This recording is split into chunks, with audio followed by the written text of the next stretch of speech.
What up, Forward Family, man? Forward Fabo and BigBossFabo back again with a video for the channel. I'm actually doing a reaction to Nikki Sixx, Motley Crue, Live Through This documentary. So I want to say this is VH1 Behind the Music, but I'm not positive. But this was actually recommended to me from, I don't know. I'm not sure if it was a subscriber or someone who I just came across my videos, but I do read the comments. So I do try to base a lot of my more recent reactions after what the people are saying. So yeah, I used to do a lot of these VH1s. So I'll actually link to my documentaries. I got a whole playlist with all this different content from behind the music, stuff like that. So go ahead and watch my other videos as well. So like, comment, subscribe, man. Hit the notification bell. Follow me at all my socials at Forward Fabian. Let's get into the video.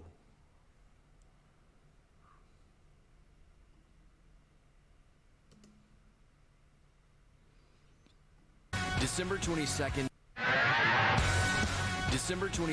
1987, the Franklin Plaza Hotel, Los Angeles, California.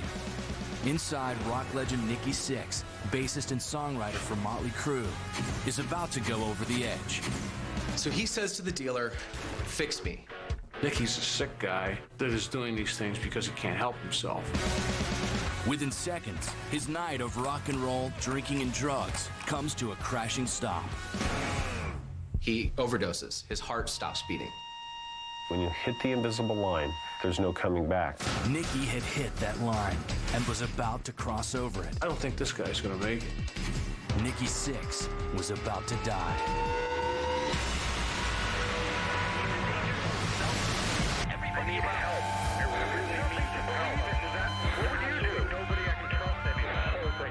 Fuse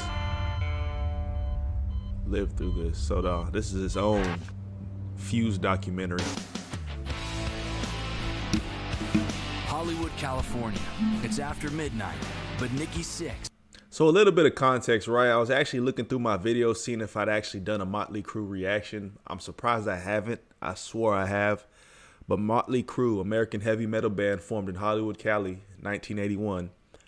Bassist Nikki Sixx and drummer Tommy Lee first joined together with the guitarist lead vocalist Greg Leon, but after some time, Leon was replaced by Mick Mars and lead vocalist Michael White, respectively.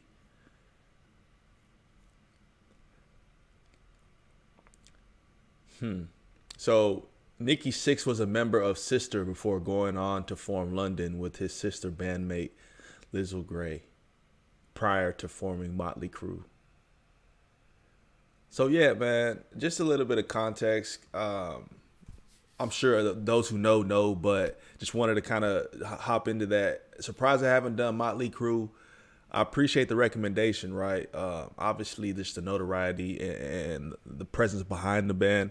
But with that being said, give a lot of context if you can in the comment section below. Recommend songs and pretty much fill me in, because I know you guys will do it anyway. But comment down below, man. Bassist and songwriter for rock band Motley Crue, has already spent hours in the strip clubs and bars that line the Sunset Strip. It's standard practice Hollywood, for baby. a guy as famous Cali. for his partying as for his music. An hour later, Nikki and his friend, Guns N' Roses guitarist Slash, and some others head to the Franklin Hotel. Nikki's no stranger to the hotel or the drugs there. Everything from pills to coke. But tonight, it's heroin. And this time will be different. Tonight, heroin would kill him. My heart had stopped in the hotel room. Paramedics were called. They put me on the gurney. And as the EMTs roll him out, Nikki Sixx is pronounced dead at the scene. I was covered with the sheet. I was done. It was a predictable end to a year spent spiraling out of control. A year intimately detailed in Nikki Sixx's heroin diaries. Nikki Sixx was born Frank Farana in 1958 in San Jose, California. His mother was a 19-year-old former backup singer for Frank Sinatra. There you go. His father worked construction when he worked at all. His father There you go. left home at a very early age. Nicky was 2 or 3. And his mother worked at various jobs. They really lived all over. Often kids who move place to place don't feel like they have anything permanent in their life, and it can often make the child feel very angry and frustrated, and that can often lead to very difficult times later on. His mother would basically ship him off to Idaho, and he was raised primarily by his grandparents. He had a real affection and love and affinity for his grandmother in particular. They thought that he was this really special kid who had this gift that no one could quite put their figure on. Kids need one person in their life to make themselves feel worthwhile, and if they don't have a parental figure, often a grandparent will do. But even his grandmother could never substitute for a real father figure. With no one to guide him, Nikki stayed focused on the one thing that made him special: music. Music became Nikki's way to express himself, his anger and rebellion. He was a huge Kiss fan, a huge Alice Cooper fan, and from early on, that was his passion. He lived for their music, even dressing like them. Kids who have a lot of rage, you see these guys sort of acting out a lot of aggression and frustration, and they see them doing it in a very socially acceptable way through their music. And at the same time, people love them, and who wouldn't want that, especially a kid who's really in need of attention. But Nikki didn't want to just be a rock fan. He wanted to be a rock star. With no money in his pockets, he decided to take matters into his own hands. He walked into a pawn shop, made like he was filling out an application to work there, and when the guy turned around, he picked a guitar off the wall, put it in a guitar case, and just walked out. The rebellious teen then took Finessed the him. bus to his grandparents' home, his guitar across his lap. Showed up with, I think I had like silver hair and these huge platform boots. But Nikki's mind was filled with dreams of rock and roll and the life that went with it. It was insane. I was like frothing at the mouth to get into this business and do it, and nothing was going to stop me. So I worked till I saved enough money to take the Greyhound bus to Los Angeles. For Nikki, LA wasn't just a city, it was the promised land.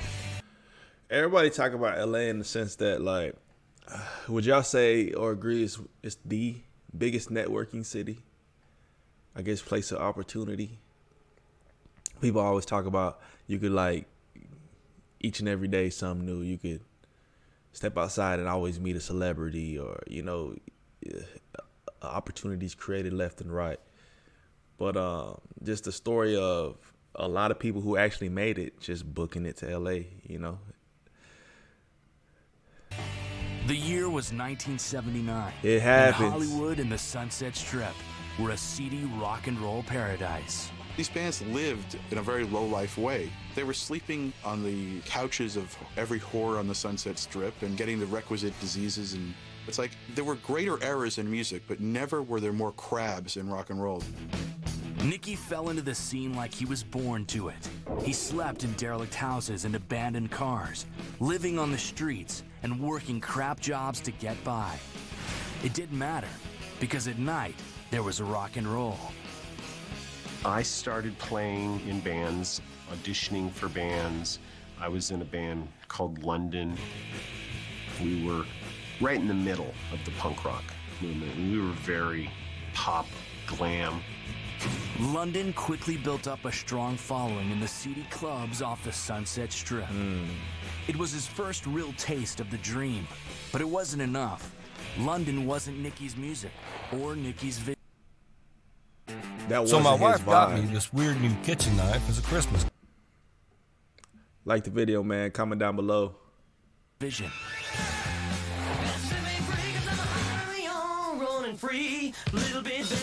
That all changed in 1980 when Nikki formed his own group, and this one would be perfect. Nikki began by recruiting 3 musicians to fit his vision of an aggressive punk band. Singer Vince Neil, It was always about Vince having a unique voice and giving him a sound. guitarist Mick Mars, Mick To me, it was Mars. always about Mick Mars taking those pop ideas and making them brutal. and drummer Tommy Lee.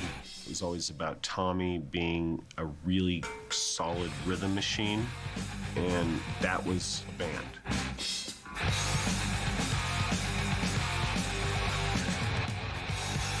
He had a vision, he had an agenda, he had a vibe, There was something he wanted to get across, an anger, an aggression. Bands are a lot like gangs, and people belong to gangs because they don't have a family. If you're in a band, there's a lot of camaraderie, there's a lot of fun, you've got a structure, and you've got a purpose together.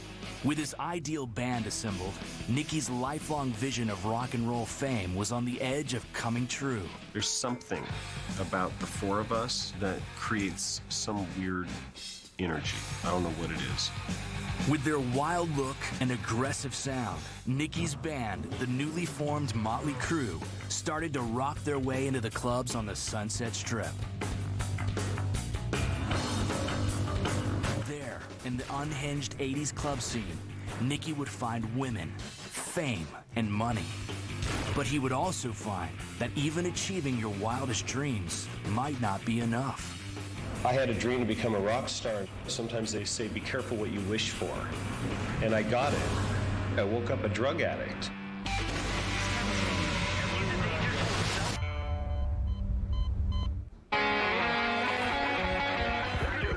"1980, LA Sunset Strip was the center of the rock universe. It was free frolicking. It was fun. It was good. You know, sex, drugs, and rock and roll. Bass player and songwriter Nikki Sixx had put together... I don't know. I want to say I've done reactions to Motley Crue, but they've gotten blocked for some reason because, I don't know. You tell me. I guess in the hierarchy of, you know, the rock and roll, you know, greats and goats, where does Motley Crue fall in? You know, comment down below, because I think with that type of, you know, fan base backing, brand, you know, presence, you know, a lot of people are huge fans of them.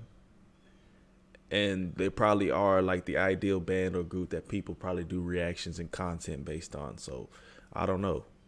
I don't know if that's a left eye, but I think they're in the circle of, you know, some of the greats in terms of what I hear through the grapevine. His glam rock dream team. I don't know. Comment down below. Motley Crue. When Motley Crue came around, that Top was like, 10? you know, the match to the gunpowder of the Sunset Strip scene in the 80s.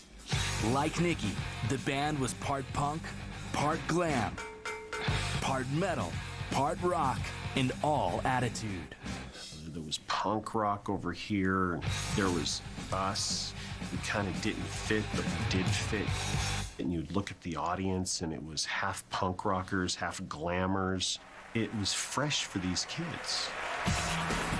Nicky pushed the limits in his look, game in his changing. music, and in his life. The Transcend. Sunset Strip offered every temptation you could imagine. Nicky Cocaína. wanted them all. We were doing drugs right from the beginning. Are you kidding? Aisles of cocaine, baggies of pills, more alcohol than you could drink or should drink, and we drank it all anyway. Nicky's band was as sexy and dangerous as its founder, especially when 6'4" Nicky set himself on fire as part of the act. He would take Molotov cocktails and throw them at the ceiling and light himself on fire literally at every set. And it scared me to death. All that hairspray and everything, I thought he could go up in flames at any moment. And that's what he loved most, the danger. It gets me off. And then I'm excited. It gets me off. And then I'm excited. Nicky's vision was proving dead on. By 1982, the band's sex, swagger, and intense live shows sent Motley Crue's popularity through the roof. Motley Crue, that was a new thing. People were buying the record regardless of radio play. It was a word-of-mouth thing, and it was something new. They were the baddest of the bands. Doug Thaler caught their show in Santa Monica. They'd sold the place completely out, 4,000 people. They had sold every piece of merchandise they had.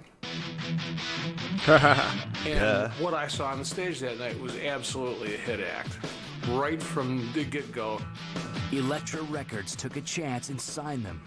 Motley Crue was the first glam metal band picked up by a mainstream label. These guys walk in with these, platform boots and the hair up to here, and they jingle jangle everywhere, and you could hear them, you could feel them, you could really sense their presence. And the fact that just walking in the building, they could terrorize people, I loved that. That got my attention. I thought, kid. So what is ClickUp? ClickUp is an all-in-one productivity software where you can manage everything and anything. ooh, this could be good.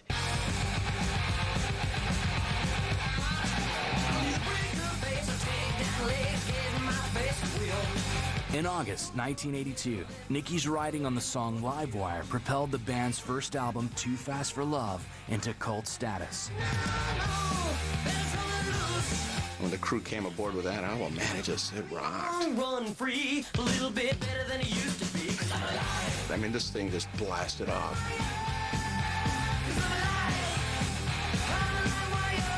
Those songs are all rooted around his actual biographical experience as a homeless kid on the streets of Hollywood, completely having music as the only thing to live for. Music is a way to express yourself. It's a way to express anger, aggression, rebellion, those feelings that he probably couldn't express when he was a kid because they were too scary. With the Crüe, Nikki had found his family, an outlet for his gift, and guys who would go with him to the limits, no matter how far.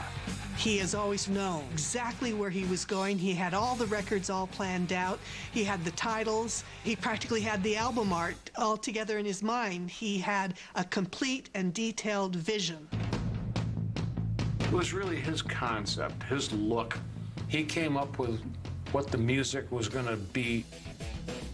For Nikki, Motley Crue was about more than just the music.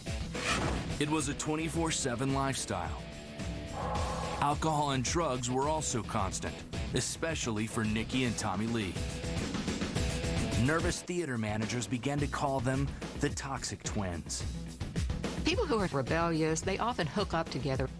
When two people who are destructive get together, they can often become very explosive. For one of us to dive in the audience and get in a fist fight was no big deal. So it just became what we did. In June of 1983, common Nikki's theme fun and amongst games majority of these bands is to get lit, get turned, and let's just go crazy. I think it's a whole piece of the rock star persona. It's a part of that image that they want to keep up, to where they got to be super wild and crazy and turned up. But a lot of times it costs a lot of these rockers their health, and then like the longevity within the game.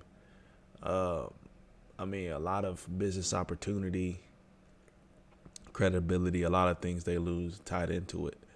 It never seems to really ever sustain in these stories that we hear, but it's always a common theme though. took a dark and almost deadly turn. Nikki was partying in a mansion in the Hollywood Hills. The Hollywood After Hills. doing lines of coke off the top of a friend's grand piano, Nikki decided to drive home. He couldn't find his clothes, so he took off naked in his Porsche. Nikki drove the Porsche down Coldwater Canyon toward home and lost it. Nikki raced the Porsche through the tight curves of Coldwater Canyon. Once again, he was pushing it to the limit. Only this time, he went too far. And absolutely demolished the Porsche. He wound up in the hospital for a couple of days with a dislocated shoulder. With the band burning valuable studio time for their next record, Nikki wouldn't take the time to let his shoulder heal. So he went looking for a quick fix. He found it. But the cure would soon prove worse than the disease, especially when the cure was heroin.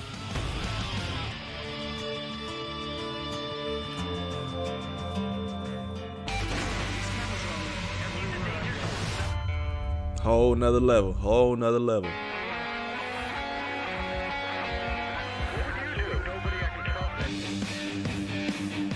June 1983. Motley Crue was one of the hottest bands on the Sunset Strip. It was the culmination of a lifelong dream for a once lonely and abandoned kid. But in June, Nikki had crashed his Porsche, badly injuring his shoulder. Right in the middle of recording his band's breakthrough record, Shout at the Devil. To cope with the pain, Nikki started experimenting with a new drug, one he'd never tried before, heroin. I'm cool on that. He actually went back and finished his bass parts. Yeah, I don't think he missed any studio days. At first, it seemed like it was worth it. In September, Shout at the Devil hit the stores and sold 200,000 copies in its first 2 weeks. Motley Crue exploded with that record. The first day I got it, I probably played the entire album maybe 30 times. From literally waking up to the time I went to bed at night, all the way through, because I found my rock gods. The album went gold by Christmas. Whoa. Nikki's adolescent dreams were coming true. Whoa. He was now a bona fide rock star. Whoa. Right about that same time, I was able to secure a special guest spot for him on the Ozzy Osbourne tour. My thing is, I never understood why rockers always have to play on the Satanism. Like, a lot of them don't even believe in it. I've seen a lot of documentaries where a lot of rock stars talk about they never truly believed in Satanism. The symbolism they portray in their videos is all entertainment purposes.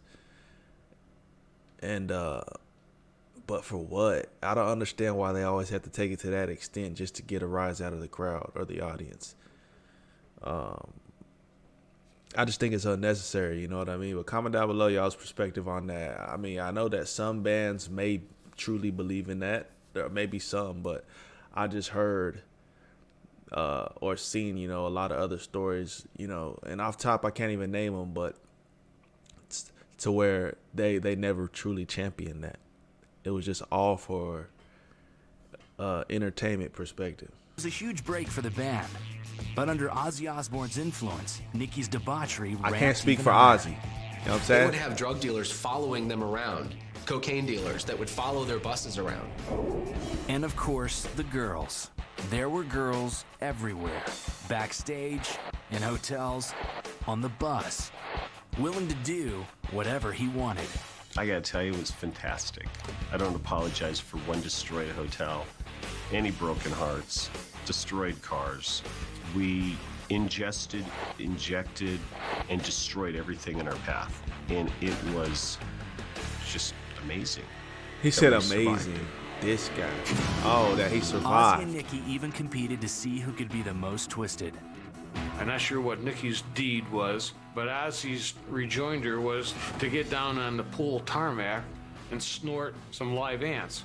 So, like, Nikki got up, proceeded to urinate on the tarmac. Ozzy proceeded to snort that, and that was case closed. The gross out contest was over. You know, a lot of it's spurred by boredom, to be honest with you. Uh-huh. You're in your very early 20s and you're thinking, makes sense to throw wine bottles at passers-by from the 12th floor. Makes sense to me. You know, now I look and I go, okay, so I actually could have killed somebody. But for us, at that time, it just made sense. Their success allowed them to get away with it, and even rewarded them. And it was only like in the fall of 1984 that people had some money to play with. After the big European dates, there was nearly $100,000 profit to be split. For Vince Neil, it meant getting a car. For Tommy, it meant getting married and getting an apartment. For Nikki, it meant getting more drugs. But it was never enough for Nikki. Despite his success, he went right back to work on his next record. And once again, he hid his pain in plain sight. The record, called Theater of Pain, was released in 1985. And this one went to the top with a bullet. The song Smokin' in the Boys' Room became the Crüe's first top 20 hit. It always seems to be that type of theme, too. It was a mainstream big pop hit, right? They be strung out on drugs, and they're still simultaneously maintaining the charts. Hits, you know what I'm saying? Functioning addicts. There next to Michael Jackson and Pat Benatar. But behind the onstage glory Nikki's sickness and depression was turning into a drug-addled nightmare. It really started in theater of pain where it started to become an addiction. So there's that period, you know, 85 leading into 86 where it wasn't fun anymore. And that's kind of sucks to be in a rock band and not be having any fun. Nikki's habit had taken him over. His childhood was haunting him, and on smack he felt normal, and when he was off smack, he was in this agonizing pain. It's the extreme pleasure and the sedation.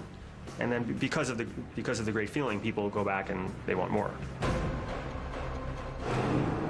It's a one-way street. You can't back down it. You can't turn around. You're heading to the invisible line. When you hit the invisible line, there's no coming back. And few realized just how close to that invisible line Nikki was getting. It came out when I had them rehearsing at a studio up in Massachusetts. Rehearsals were going a little, you know, like not right. And Mick Mars became incensed and said, "This isn't working because Nikki got some heroin." And I was like, "Oh my God!" I was aghast. Remarkably, Nikki could still write great songs and perform. So most Functioning people went addict. the other way. You know what I'm saying? Nobody was trying to stop this. It was like a bullet train that everybody was jumping on, and how much faster can we make it go? Yeah. Few realized just how sick Nikki had become. He was spending $5,000 a day on drugs. Their tolerance for drugs are so high that at one point they were actually injecting hard liquor, not drinking it. They were shooting it in their arms. The hell? In 1986, the Theater of That's Pain some tour weird. headed to Europe. On Valentine's Day, Motley Crue was booked to play a show in London's Hammersmith Odeon. On stage, Nikki felt like he was losing his battle with the demon. That first show, all I could think about was getting off stage and scoring drugs. I mean, the whole show. I was going through withdrawal. That's all I could think about. Desperate for a fix, Nikki found a grungy shooting gallery and a dealer who appeared to have clean needles. I let somebody shoot me up, and I did overdose. Nikki stopped breathing. The dealer beat him with a baseball bat to try to wake him up. It didn't work. They figured he was going to die. Panicked, the dealer dragged Nikki's comatose body out of the room. The dealer had to get rid of this body. So they were taking me to the trash bin. They all got scared, took him out and threw him in a dumpster. That was what Nikki's rock dreams had made of him. A junkie left for dead in the trash. Damn. That's crazy, y'all. Nah, that's crazy. They threw you out like some trash, though. Valentine's Day, 1986. As Motley Crue, one of the world's biggest bands, was getting ready to play London's Hammersmith Odeon, their founder and bass guitarist Nikki Sixx was nowhere to be found. Where you gonna be tomorrow? How you gonna face the sorrow? He was across town, lying in a trash dumpster, tossed in by a dealer who had given him up for dead after a heroin overdose. Wow. Remarkably, Crazy. Nikki came to. Dragged in later that day and said that he had the flu or something, and nobody believed him. Even Nikki couldn't believe it. Even by his standards, he'd hit a new low.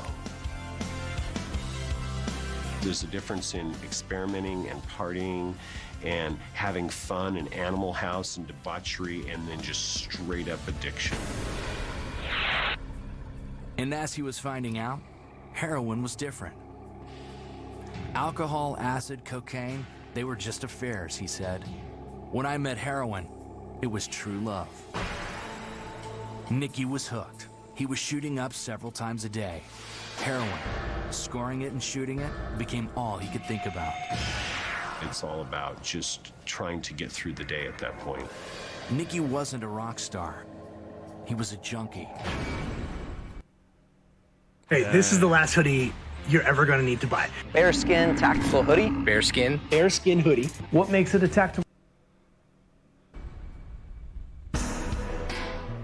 Back at home, Nikki was becoming increasingly paranoid.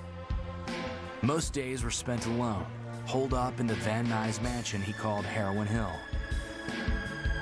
His only friend was a diary he kept to record his thoughts. I was asking those questions. You know, is this because of, you know, my childhood? Is this because of being in a band? He wrote, "Before the band, I only lived for music. After it started, I only lived for drugs." I've lost my passion for music. All I think about is drugs. I don't think about music anymore. The combination of coke and heroin made him hallucinate.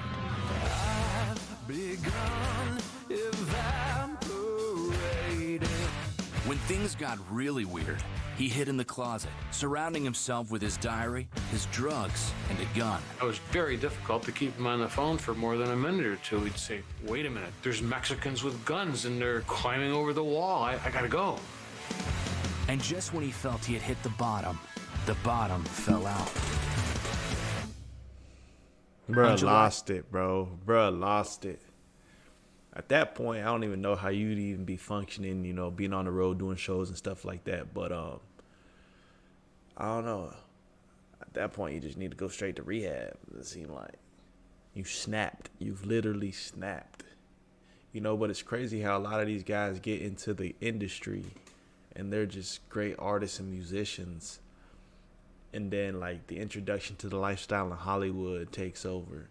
Because they're not originally like that. They're not originally like that when they come into the game. But then it's like the game introduces them to that. You know, they reach certain heights in their musical career. And then after that, like, the other part of the lifestyle takes a toll on them. They have to end up taking a break from music. And it's just like, we've seen the story continuously. Is that just a part of the lifestyle, or is it just certain choices that they make while being Hollywood? You know what I mean? Because I think some bands actually do it for the notoriety or for the certain image that ties into being a rocker, being wild, turning up, doing what you want to do. Then a lot of them just become addicts, you know. We've seen a lot of facets of it, to say the least. In 1986, Nikki's beloved grandmother, Nona, passed away. He feels like he's got no family but the drugs. Her death was a shocking blow, one that pushed Nikki that much closer to the edge.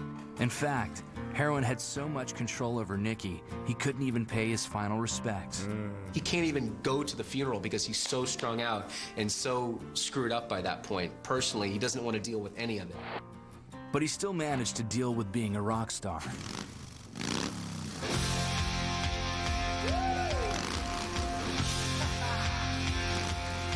In 1987, the band released Girls, Girls, Girls.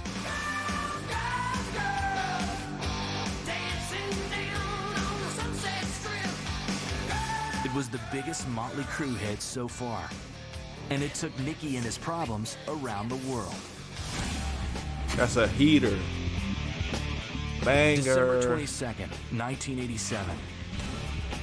The band had just wrapped the brutal Far East leg of their tour, and Nikki boarded a flight to Los Angeles.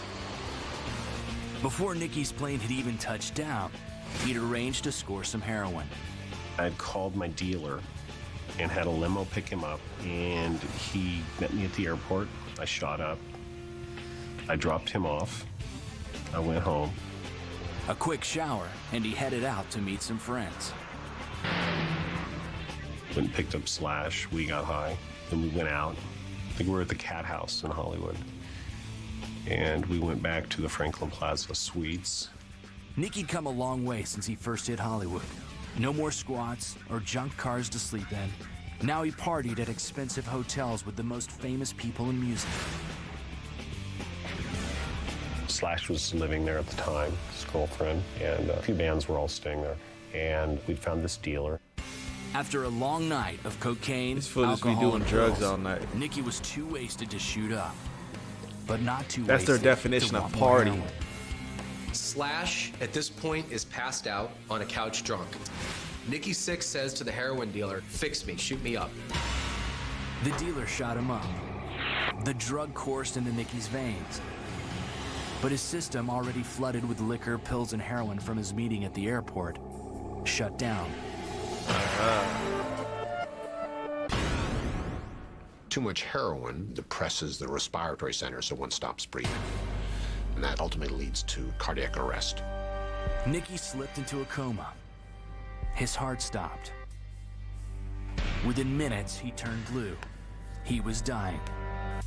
Steven Adler and Slash's girlfriend are dragging Nikki into the bathroom, turning on the faucet, the water, all the traditional stuff that you do to try and wake somebody up. Minutes went by, but nothing was working. Slash's girlfriend frantically started giving him mouth-to-mouth resuscitation and yelled for someone to call 911. Within minutes, the ambulance was tearing down the Sunset Strip as it raced to the Franklin Hotel. But with no heartbeat and no respiration, Nikki's life is slipping away. The ambulance comes, they pronounce him dead at the scene. I was done. End of this story. Once again, Nikki was given up for dead. I don't wanna die out here in the valley.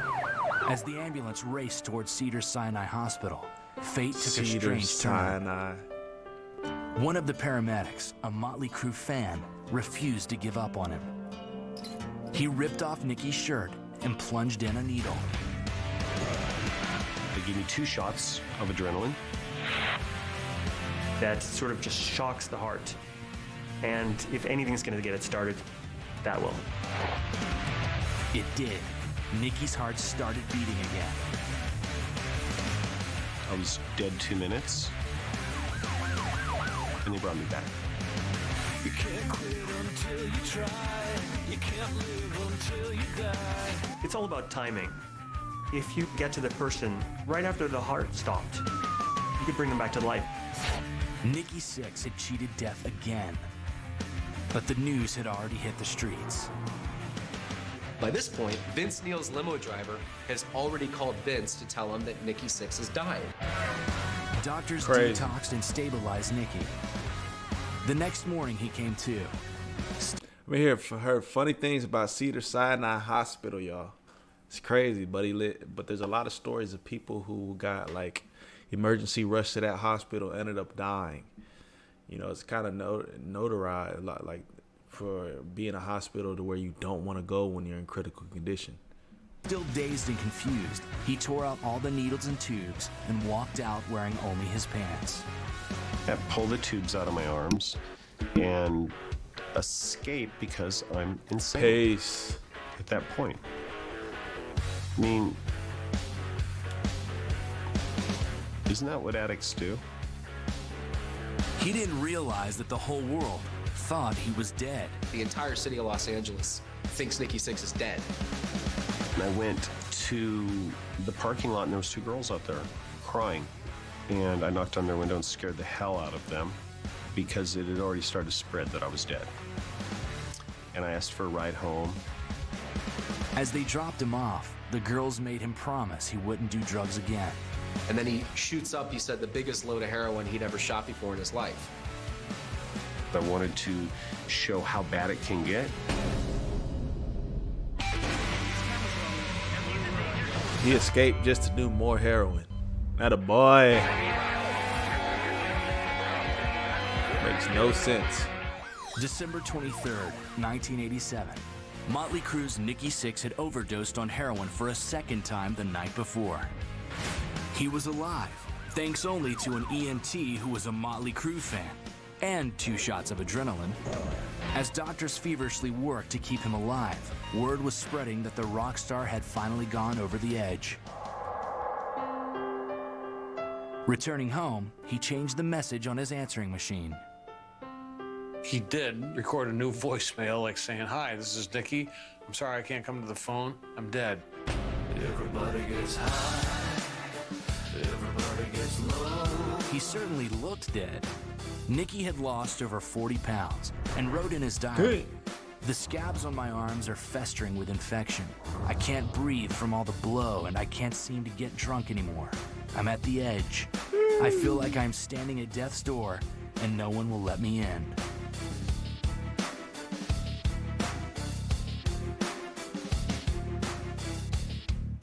No one knows better than an addict I know the right dose. I know the right drug. I know the right way to handle my life. I know what the future looks like. It's all bullshit. I don't know any of that. I'm dying. But incredibly, within hours of returning from the hospital, he found another stash of heroin. The heck? You know when you're a junkie? When you can't not do junk. You're an addict when you can't not do it. And then he shoots up the biggest load of heroin he'd ever shot before in his life, passes out.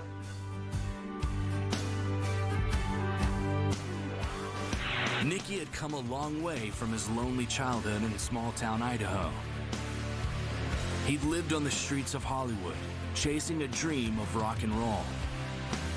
It was a dream that had made him a millionaire, a dream that had taken him around the world and built a following of millions of rabid fans. But on Christmas morning of 1987, he woke up in his house alone, a needle still in his arm. Blood in the palm of my hand from running down my arm, from the needle just moving around and blood just trickling down my forearm.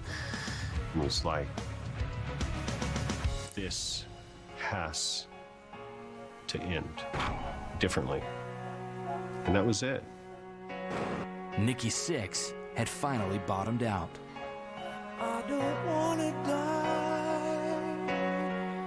At some point, the mind sort of takes over and you realize, I'm going to be dead if I don't stop doing this. The bottoming out can occur actually at any phase.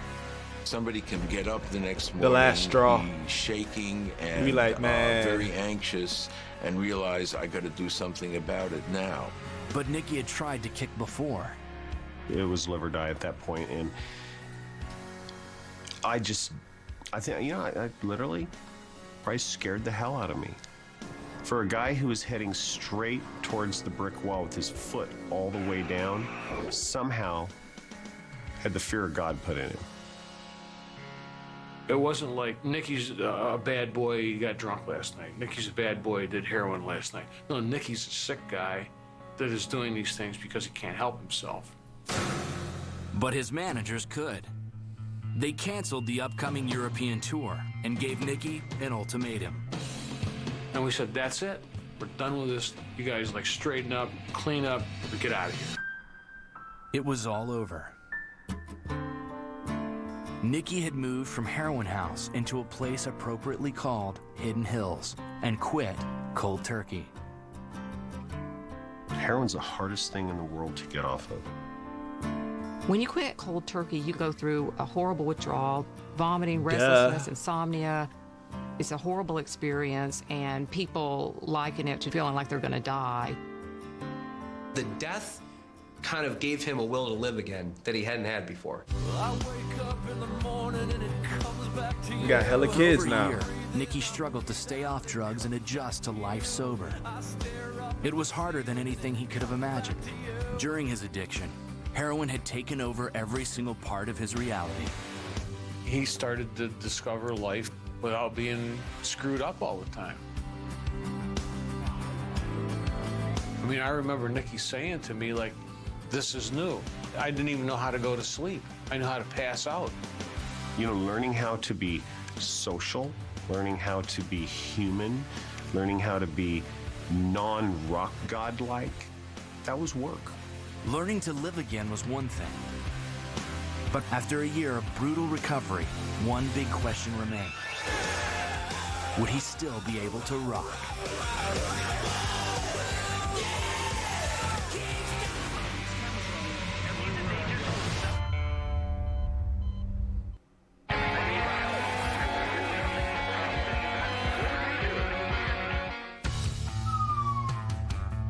(1988) had been the toughest year of Nikki Sixx's entire life.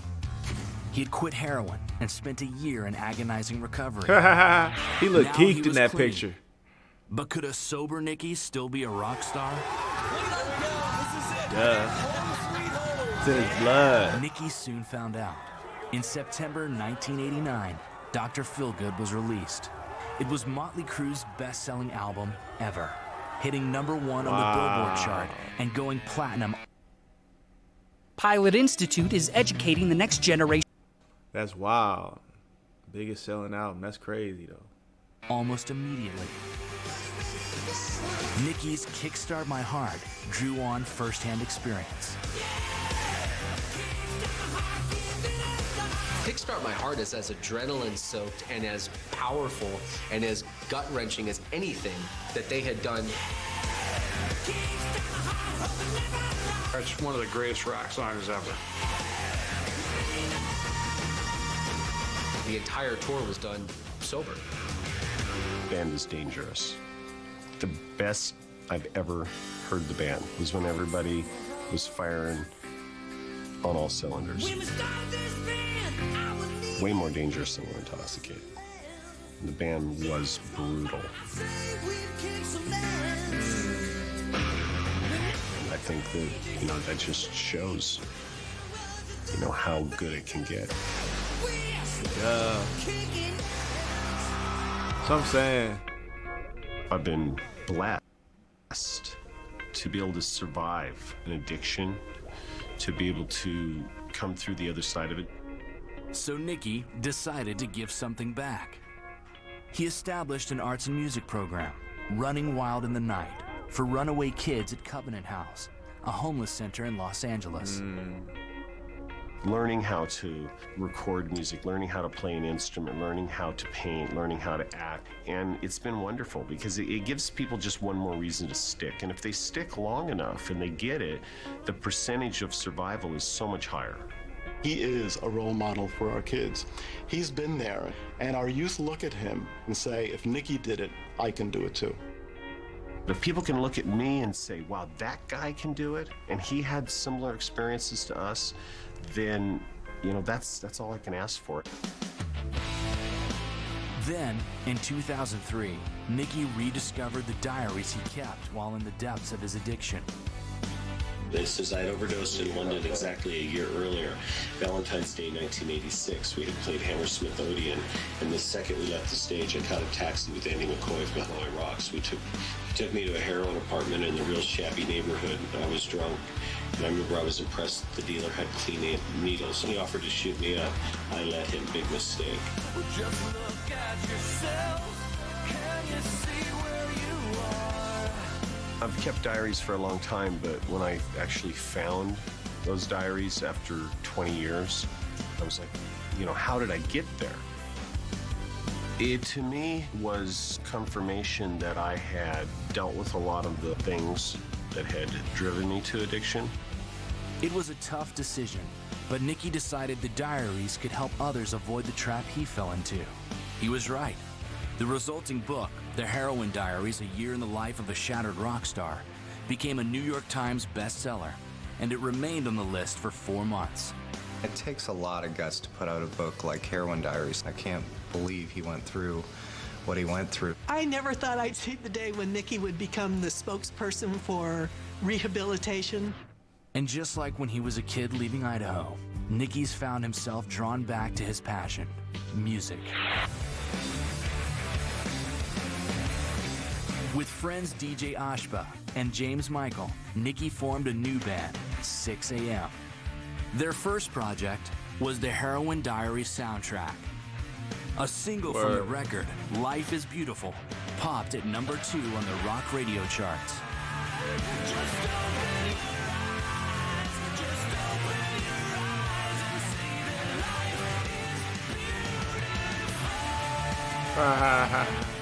He died. I mean, and came back quite literally, and he chooses to continue to live, and I think people are inspired by that. Facts. Very inspiring story, I guess. You know,